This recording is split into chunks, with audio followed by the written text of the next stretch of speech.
En 1985, l'URSS est une superpuissance en déclin. Le pays est épuisé, sclérosé.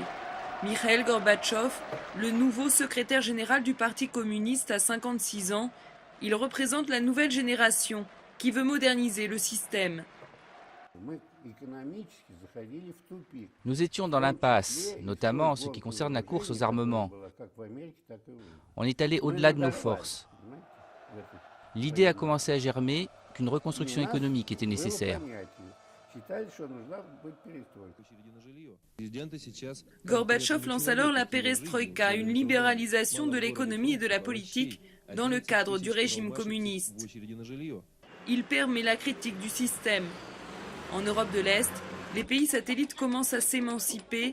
En 1989, le mur de Berlin tombe et Moscou laisse faire. Gorbatchev a donné à nos troupes l'ordre de rester dans les casernes. Nos troupes sont donc restées dans les casernes. Gorbatchev avait apporté une nouvelle doctrine.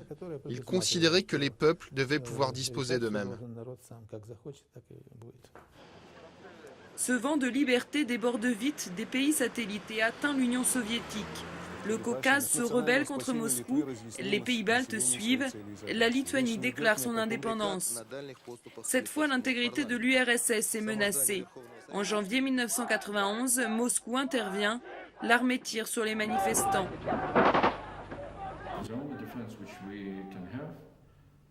Notre seul moyen de défense, c'était nos citoyens. Les citoyens lituaniens étaient très préoccupés par notre indépendance et ils pouvaient ensemble défendre nos principaux bâtiments. Des centaines de milliers de personnes se sont rassemblées autour de notre tour de télévision. Ils n'avaient pas peur. 14 d'entre eux sont morts.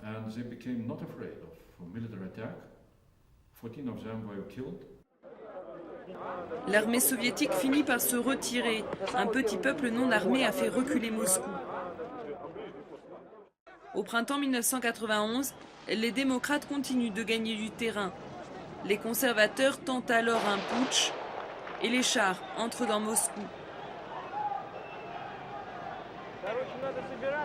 Mais la population résiste et le coup d'État échoue. Dans les mois qui suivent, les républiques soviétiques proclament une à une leur indépendance. Le 8 décembre, la Russie, l'Ukraine et le Bélarus proclament la fin de l'URSS. Le 25, Gorbatchev démissionne et le drapeau rouge est retiré du Kremlin. Я прекращаю свою деятельность на посту президента СССР.